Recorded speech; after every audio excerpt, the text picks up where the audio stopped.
주를 멀리하는 자는 망하리니 음녀같이 주를 떠난 자를 주께서 다 멸하셨나이다. 하나님께 가까이함이 내게 복이라. 내가 주 여호와를 나의 피난처로 삼아 주의 모든 행적을 전파하리이다. 아멘. 수년 전에 실제로 미국에서 일어났던 일입니다. 에슬리 스미스라는 여인이 새벽 한 2시경에 기가를 해서 주차장에 차를 세우고 아파트 문을 열고 들어가려는 순간에 한 괴한이 나타나서 그 여인을 붙들고 집 안으로 같이 들어갔어요. 이 남자는 브라이언 니콜스라는 사람인데 법정에서 재판을 받다가 감시자의 총을 빼앗아가지고 판사를 쏴 죽이고 그 외에 몇 명을 더 쏘고 도주한 죄인이었습니다. 이 남자와 함께 집에서 이 여인은 무려 7시간 동안 같은 시간을 보내게 됩니다. 손발이 묶여 있었습니다. 그렇지만 그리스도인이었기 때문에 하나님께 먼저 기도를 드리고 그 교환한테 대화를 시도했습니다. 그러자 그 마음이 좀 풀려가지고 묶었던 손발을 풀어줬어요. 그러자 그 여인이 그 사람한테 성경을 좀 봐도 되겠냐고 그렇게 얘기하니까 하라고 합니다. 그래서 성경책을 보고 그때 이 여인이 리워렌 목사님 교회에 출석하고 있었는데 리워렌 목사님 만든 책 중에 하나가 목적에 있는 삶이잖아요. 그 책을 같이 봤어요. 그랬더니 궁금하니까 이 남자가 여인에게 물어요. 무슨 내용의 책이냐고. 그래서 인생의 목적에 대해서 그 교환하고 대화를 나누게 되었습니다.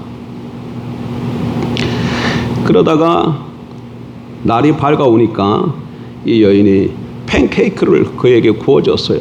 그랬더니 팬케이크를 들고 이 남자가 눈물이 글썽해졌어요. 평생에 그런 사랑을 받아본 적이 없었던 것이죠. 그걸 보고 이 여인이 이렇게 얘기를 합니다. 자수하시라. 그리고 우리가 만난 오늘 이 만남에도 하나님의 어떤 목적이 있을 것이라고 그렇게 얘기해 줍니다. 그리고 시간이 조금 후에 내 딸이 저기 다른 곳에 있는데 딸 좀 만나러 갈 수 있으면 안 되겠냐고 그랬더니 허락을 해줘요. 순전히 흔쾌하게. 그래서 집을 나와서 딸 만나러 가는 도중에 경찰에 신고하고 경찰에 도착하니까 이 남자가 정하지 않고 순순히 항복해서 체포됩니다. 나중에 사람들이 에슬리 스미스에게 이렇게 물어봐요. 아니 그런 와중에서 어떻게 책을 읽을 용기가 났느냐고. 그러자 그녀가 이렇게 대답을 합니다. 나는 매일 아침 성경과 경건서적을 읽는 것이 내 삶의 우선순위이고 이렇게 위급할수록 할렐루야 이 화분의 주인공이 오늘 지금 들어오시네요. 감사합니다. 이렇게 위급한 상황일수록 하나님을 가까이 하는 것이 너무너무 중요하다고 생각을 했습니다. 라고 대답을 했습니다. 사랑하는 성도 여러분, 여러분은 하나님하고 어떤 삶을 살고 계십니까? 하나님을 가까이 하는 삶을 살고 있습니까? 한 지붕 안에 살지만 부부가 타인이 된 사람처럼 하나님과의 관계가 그렇지는 않습니까? 여러분 어떻습니까? 이 시의 저자인 아삽은 다윗 왕의 사람으로 궁중엄하인이었어요. 그러니까 왕의 권력과 왕의 권세를 가까이 할 수 있는 왕의 남자였던 것이죠. 하지만 그는 이것이 이 권력을 갖고 권세를 누릴 수 있는 이것이 인생의 성공이고 인생의 출세한 것이라고 생각하지 아니했습니다. 어느 날 그런 것이 다 헛되고 하나님을 가까이 하는 것이 너무 인생에 중요하다는 것을 깨닫고 오늘 본문 시편 73편을 하나님 앞에 고백한 것으로 보입니다. 자, 그러면 이 유명한 시편 73편을 통해서 인생이 하나님을 가까이 하는 것, 그것이 왜 중요한지 한번 좀 살펴보려고 합니다. 왜 하나님을 가까이 하는 것이 중요합니까? 여러분 하나님을 가까이 하는 삶을 살고 있습니까? 왜 하나님을 가까이 하는 삶이 그렇게 중요할까요? 첫째, 하나님을 멀리하면 망하기 때문입니다. 하나님을 왜 가까이 하는 삶을 살아야 된다고요? 하나님을 멀리하면 어떻게 된다고요? 망하기 때문에 그래요. 27절 보세요. 27절, 무릇 주를 멀리하는 자는 망하리니 엄녀같이 주를 떠난 자를 주께서 다 멸하셨나이다. 여기 보니까 시편 기자는 주를 멀리하는 자를 다른 말로 주를 떠난 자 혹은 엄녀라고 표현하고 있어요. 주를 멀리하는 자, 주를 멀리하는 자, 주를 떠난 자, 엄녀. 이런 사람은 하나님보다 다른 무엇에 그의 가치와 사랑을 두고 사는 하나님이 그 마음에 없는 사람들이죠. 이런 사람들은 여러분 교회 안에도 있을 수 있습니다. 교회 안에도 얼마든지 있을 수 있어요. 성경은 이런 사람들을 가르쳐서 우상 숭배자들이라고 합니다. 시편 기자는 이런 자들이 결국 공의로우신 하나님의 심판으로 망하게 될 것이라고 말합니다. 그런데 문제는 그러면 망하게 될 것이면 우리 눈에 하나님을 떠나 살아가는 사람들이 심판을 받는 그런 징조들이 보여야 되지 않겠어요?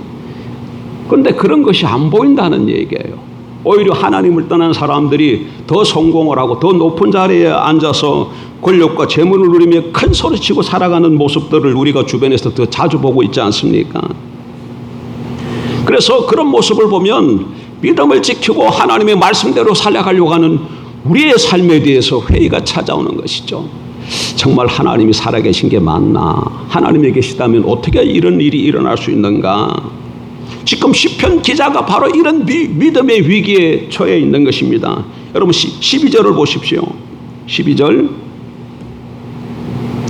볼지어다 이들은 악인들이라도 항상 평안하고 재물은 더욱 불어나도다. 예? 볼지어다 이들은 악인들이라도 항상 평안하고 재물은 어떻게 된다고요? 더욱 불어나도다. 그냥 불어나는 정도가 아니라 더욱 불어난다 이렇게 말하고 있어요. 이어지는 다음 절에서 그러면 깨끗하게 살고자 한 나의 노력은 결국 헛된 것이 아닌가 그렇게 참문하고 있어요. 그래서 13절 보세요. 내가 내 마음을 깨끗하게 하며 내 손을 씻어 무죄하다 한 것이 실로 뭐하도다? 헛되도다.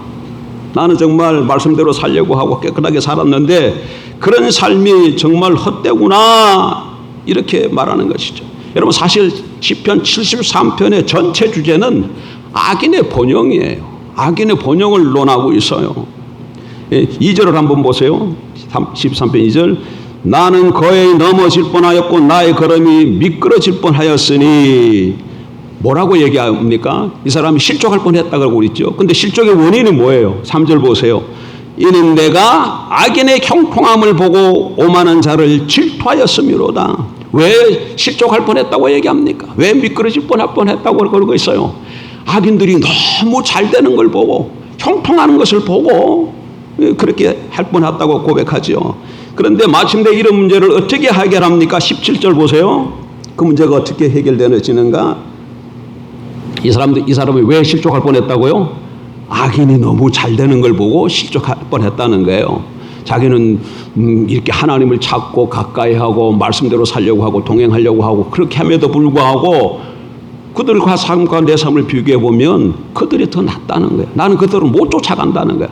그래서 이게 정말 하나님이 있는 것인가 없는 것인가 이런 회의가 들고 그러는데 그래서 실족할 뻔했는데 어떻게 그 문제가 해결되느냐? 17절에 답이 있습니다. 보십시다. 하나님이 성소에 들어갈 때에야 그들의 종말을 내가 깨달았나이다. 그렇습니다. 그는 하나님의 성소에 들어가서 예배하고 묵상하면서 하나님을 떠나는 사람들의 궁극적인 종말의 모습을 깨닫게 된 것이죠. 깨닫게 된 것이에요. 그러자 이때까지 자기에게 찾아왔던 그런 불공평한 세상을 인해서 찾아왔던 그런 고통, 후회 이런 것들이 사라지게 된 것인 겁니다. 모든 것을 공평하게 하실 하나님의 심판을 믿을 수 있기 때문인 것이죠. 여러분, 로이드 존슨 목사님 아시죠? 여러 가지 책을 많이 쓰시고 유명한 강해 설교자인데 물론 돌아가셨습니다. 그분의 글에 이런 내용이 있어요. 어떤 농부가 교회에 출석을 하게 되었어요. 근데 그날따라 목사님이 심판에 대해서 설교를 했어요. 근데 이 농부가 그 메시지를 들으니까 너무 마음이 불편한 거야. 그래서 그냥 나가버렸어요. 그래 나가서는 더 자기 삶에 열심히 일을 해서 더 용사일에 집중해서 그래서 더 많은 추수를 거두게 되었고 더 그 사람은 자기 나름대로 개인적인 삶을 살게 되었던 것이죠. 어느 해에 더 열심히 일해서 많은 수확을 거둔 후에 그 사람이 다시 교회를 나오게 되었어요. 다시 교회에 나온 게 아니라 나왔어요. 그리고는 이런 얘기를 합니다. 나는 하나님을 버리고 떠나서 살았지만 나는 더 큰 수확을 얻고 지금 행복합니다. 하나님이 심판한다는 그 메시지가 너무나도 터무니없고 거짓말이군요. 이렇게 얘기를 했어요. 그러자 그 얘기를 들은 목사님이 그분에게 찾아가서 이렇게 말씀하셨다고 그래요. 하나님은 매년 가을마다 심판하실 필요가 없습니다. 그분은 단 한 번의 결산으로 모든 것을 공평하게 하실 것입니다. 그리고 그때는 곧 다가올 것입니다. 그렇습니다, 여러분. 바로 그때, 그 결산의 때, 그 심판의 날이 하나님을 멀리한 사람들이 망하는 날인 줄 믿습니다.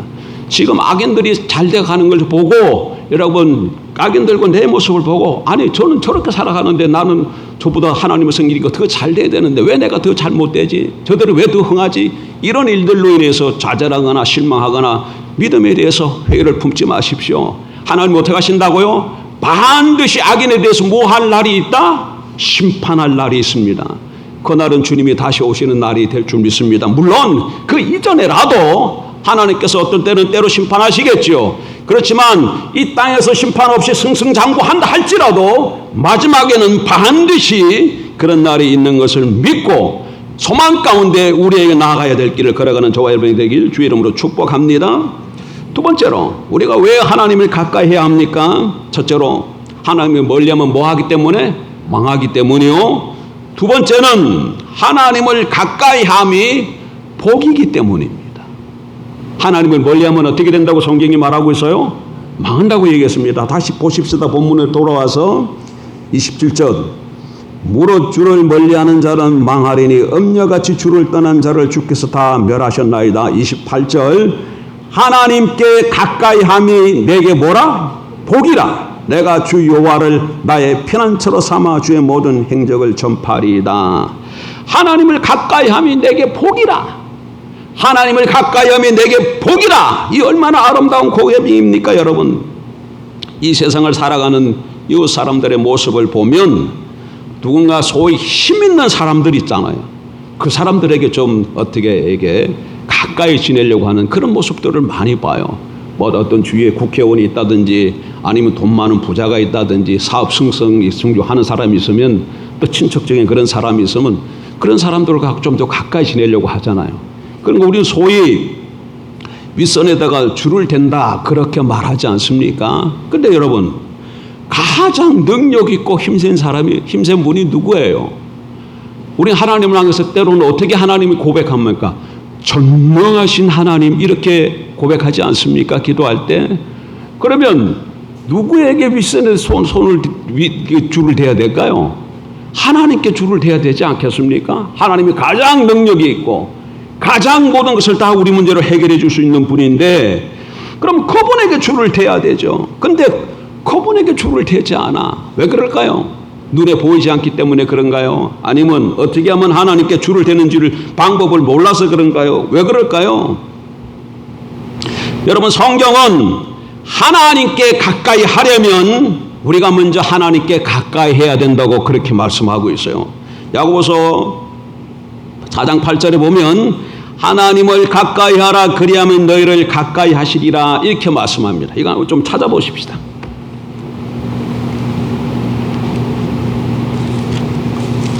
야고보서 4장 8절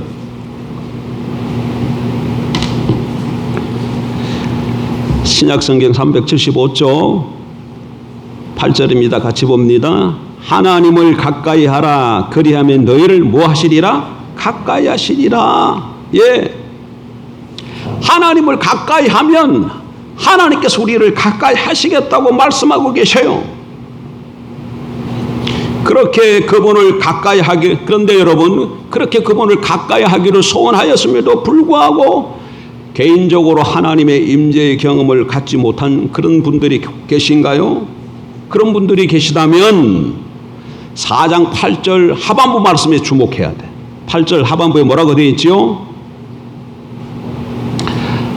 하나님을 가까이 하라. 그러면 너를 가까이 하시리라. 죄인들아 손을 깨끗이 하라. 두 마음을 품은 자들아 마음을 성결하게 하라. 여러분, 죄는 하나님과 사람 사이를 가로막는 가장 현저한 장애물입니다. 죄가 있으면 이 죄로 인해서 하나님과의 이 관계가 회복되질 못해요. 그래서 하나님께 나아가기를 원하는 사람들은 자기 죄 문제를 한번 돌아볼 필요성이 있어요. 왜 그렇습니까? 하나님은 어떤 분이시기 때문에? 거룩하신 분이시기 때문에. 거룩하신 분이시기 때문에.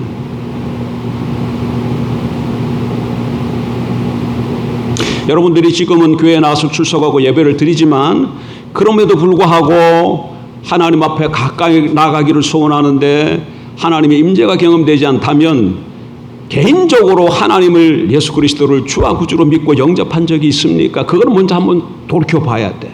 내가 하나님을 알기를 원한다. 정말 목사님의 예배 시간 때마다 하나님의 임재를 경험하고 어떤 때는 하나님의 음성을 듣고 하나님이 정확한 나아갈 길을 보여주신다고 하는데 나는 그렇게 하고 싶은데 왜 내게는 그런 일이 일어나지 않지? 그렇다면 내가 개인적으로 예수님을 믿고 영접한 적이 있는가? 이걸 먼저 살펴봐야 돼. 그리고 그런 적이 없다면 어떻게 해야 될까요? 먼저 하나님 앞에 나아가서 내가 하나님 없이 살아왔던 죄인인 것을 고백하고 예수 그리스도의 십자가 사건을 바라보면서 여러분 죄를 고백하고 예수를 주와 그리스도로 믿고 영접하는 이 일이 먼저 있어야 합니다. 이 일이 먼저 있어야 하나님과 끊어졌던 관계가 어떻게 되는 거예요? 일단 회복되는 것이죠. 관계가 회복이 되어야 하나님의 임재가 경험되어질 줄 믿습니다. 그러나 내가 예수 그리스도 믿고 영접을 해서 그리고 그리스도인인 걸 알아요. 그런데 내가 하나님과의 교제를 소홀히 함으로 하나님과의 관계가 멀어졌다고 느끼는 분들이 계시다면 이제 무엇이 주님과의 교제를 소홀하게 만든지를 우리가 잘 살펴봐야 됩니다. 무엇이 들어서 내 하나님과의 관계, 하나님 앞에 나아가려고 하는데 막고 있는 것을 잘 살펴봐야 돼. 여러분, 요한 1서는 바로 이런 주님과의 교제 회복을 위해서 기록한 책입니다. 그런데 요한일서 1장 9절에 유명한 말씀이 있죠. 뭐라고 말씀합니까? 만일 우리가 우리 죄를 자백하면 그는 미쁘시고 의로우사 우리 죄를 사하시며 우리를 모든 죄에서 깨끗하게 하실 것이요. 이렇게 말씀합니다. 우리가 죄를 자백하면 무엇이든지 하나님께서 깨끗하게 해주시겠다. 그렇게 말씀하셔요. 그런데 요한일서가 무슨 말씀으로 끝나는 줄 아십니까? 요한일서 여러분 5장 좀 보세요. 아니야, 그냥 요거는 지금 야고보서에 있죠. 요한일서도 바로 얼마 뒤에 조금만 거 있으니까 한번 찾아보십시다. 요한일서 5장 21절. 자녀들아 너희 자신을 지켜 우상에게서 멀리하라. 뭐에게서 멀리하라고요? 우상에게서 멀리하라. 이렇게 말씀하고 계세요. 그러니까 이 우상이야말로 하나님과 성도의 교제를 가로막고 있는 가장 큰 장애물인 것을 가르쳐주는 것이죠. 우상의 정의가 뭡니까, 여러분? 우상 그럼 우리 자꾸 무슨 뭐 돌부처나 무슨 어떤 큰 뭐 천하 대장군 뭐 이런 그런 것들을 자꾸 생각하기 쉬운데 그런 것도 우상일 수 있지만 우상의 정의는 하나님과 나 사이를 가로막는 일체의 것이에요. 그것이 무엇이었든지 간에 그것으로 인해서 내가 하나님과 나아가고자 하는데 하나님과 교제하는데 방해가 되고 있다면 그게 뭐라는 것이요? 그게 우상이에요. 그것 때문에 하나님과 사랑하는 일에 방해되고 그것 때문에 하나님 섬기는 일에 방해가 되고 있다면 그것이 우상이에요. 그것을 잘 살펴보고 일체의 그 모든 것들을 다 버려야 됩니다. 그걸 다 모든 것을 포기해야 돼요.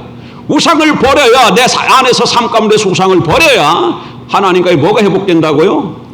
교제가 회복이 돼. 친밀함이 회복이 돼. 가까이 하면 회복이 돼. 그렇게 가까이 하면 회복이 되면 뭐라 그래서 성경에 하나님과 가까이 함이 내게 복이라고 말씀하시냐. 그때부터 복이 주어지는 것이. 물론 복 그러면 우리는 하나님이 주시는 그 여러 가지 것들을 생각하기 쉬운데 신명기에는 복을 뭐라고 얘기합니까? 물론 하나님이 주신 다양한 그런 것도 복이지만 하나님 자체가 복이라고 말씀하고 있지 않습니까? 어쨌든 간에 하나님과의 임재가 교제가 회복되려면 내 안에 뭐가 있어야 된다고요? 우상을 제거하는 일이 있어야 됩니다. 일단 예수 그리스도를 믿고 영접한 적이 없다 그러면 죄인됨을 고백하고 예수 그리스도 믿고 영접하는 일이 먼저 있어야 되고, 그런 일을 통해서 내가 하나님의 자녀가 되었고 하나님과 그리스도인으로 내가 살아가는데 무엇으로 인해서 하나님과의 교제가 성공해졌다면 그것이 무언가 살펴보되 그것이 내게 뭐라고요? 우상이야. 그게 우상이야. 거기에 들어있어서 내가 망하는 거예요. 그걸 제거하면 다시금 하나님과의 관계가 회복되어질 줄 믿습니다. 다시금 하나님과의 친밀함이 회복되실 것입니다. 여러분, 그리고 영광의 하나님을 사모해 보십시오. 그러면 그 하나님의 영광이 여러분의 인생의 전에 가득 채워질 것입니다. 예? 능력이 하나님을 가까이 하십시오. 그러면 하나님의 능력이 여러분의 삶 가운데 역경과 여러분의 시대에 있는 모든 문제를 해결해 주실 줄 믿습니다. 예? 하나님을 가까이 사랑하기를, 사랑의 하나님을 가까이 해보세요. 여러분의 인생 심령 속에 하나님의 사랑의 파도가 일어날 것입니다. 이렇게 하나님을 가까이 함으로 나아가게 되면 하나님의 다양한 모습으로 우리 삶 가운데 임재로 찾아오시고 역사해 주실 줄 믿습니다. 하나님을 가까이 함이 복입니다. 여러분, 하나님을 가까이 함이 뭐예요? 그게 복이야. 하나님을 가까이 함이 힘이고 하나님을 가까이 함이 승리라는 것을 믿으시기 바랍니다. 그래서 하나님을 가까이 하는 것이 내 인생의 모든 문제의 해답이에요. 자, 오늘 두 가지 살펴봤습니다. 하나님을 왜 우리가 가까이 해야 합니까? 첫째, 하나님을 가까이 하지 않으면 성경이 뭐라고 얘기하고 있어요? 망하기 때문에. 두 번째는 왜 가까이 해야 된다고요? 하나님을 가까이 하는 것이 복이라서 그래요. 마지막 하나 더 살펴보고 말씀을 맺고자 합니다. 왜 우리가 하나님을 가까이 함이 중요한 일일까요? 세 번째, 하나님의 복음을 더 잘 전파하기 위해서 그래요. 다시 본문으로 돌아오십시다. 28절 마지막 8절 다시금 시편 73편 마지막 절로 다시 한번 돌아와 보세요. 28절 여호와께 하나님께 가까이 하면 내게 복이라. 내가 주 여호와를 나의 피난처로 삼아 주의 모든 행적을 뭐하리다? 전파하리이다. 그렇습니다. 여러분, 복음은 하나님이 우리의 위해서 행하신 희생의 행적이에요. 그분의 십자가의 희생이 우리를 살린 것 아닙니까? 그런데 우리가 주의 행적을 보다 많은 이웃들에게 분명하게 전파하려면 우리가 먼저 그분의 사랑을 가까이서 더 깊게, 더 친밀하게 경험하는 것이 필요하다는 거예요. 그래서 뭘 해야 된다는 거예요? 하나님을 더 가까이 해야 된다. 그렇지 않습니까? 저에 대해서 여러분이 감동을 받아가지고 다른 사람에게 좀 소개를 하려고 그러면 어떻게 해야 더 잘 소개할 수 있을까요? 저와 더 친밀한 관계를 많이 가져서 더 많이 알아야 다른 사람한테 가서 세우는교회 이승주 목사가 어떤 분이라고 더 이렇게 소개해 줄 수 있잖아요. 그런 것처럼 복음을 전파하려면, 하나님이 어떤 분인 걸 증거하려면 어떻게 해야 된다고? 하나님과 더 친밀해져야 하나님에 대해서 더 자세히 알게 되고 더 많이 알게 되어져서 하나님을 증거할 수 있기 때문에 그렇습니다. 그렇습니다. 여러분, 하나님을 사모하는 마음으로 찾고 나아가십시오. 그러면 주님이 여러분 찾아와 주실 것입니다. 만나 주실 것입니다. 그리고 하나님에 대한 더 많은 어떤 계시와 비침이 여러분이 충만해지실 거예요. 그럴 때 세상에 나가서 견딜 수 없는 그런 심령을 가지고 만나는 사람마다 복음을 전파하십시오. 하나님께서 그리스도 안에서 우리에게 베푸신 용서가 어떤 것인지, 하나님께서 그리스도 안에서 우리에게 주신 안식이 무엇인지, 내가 지금 누리고 있는 안식이 어떤 것인지, 내가 기쁨을 누리고 있는 이 기쁨이 어떤 것인지 증거하시길 바랍니다. 그럴 때 더 잘 복음의 역사가 우리를 통해서 전파되어질 줄 믿습니다. 정리합니다. 시편 73편을 통해서 하나님을 가까이 하는 거에 왜 가까이 해야 되는지 시편 기자는 우리에게 알려주고 있습니다. 세 가지였어요. 첫 번째 뭐였어요? 하나님을 가까이 하지 않으면 망하고 가까이 하는 것이 복이 되기 때문에, 그리고 마지막 하나는 더 하나님을 잘 증거하기 위해서, 이 일을 우리가 잘 감당하기 위해서 우리 삶 속에서도 날마다 하나님을 찾아 나아가는 저와 여러분 되길 주의 이름으로 축복합니다. 기도하십시다. 좋으신 하나님,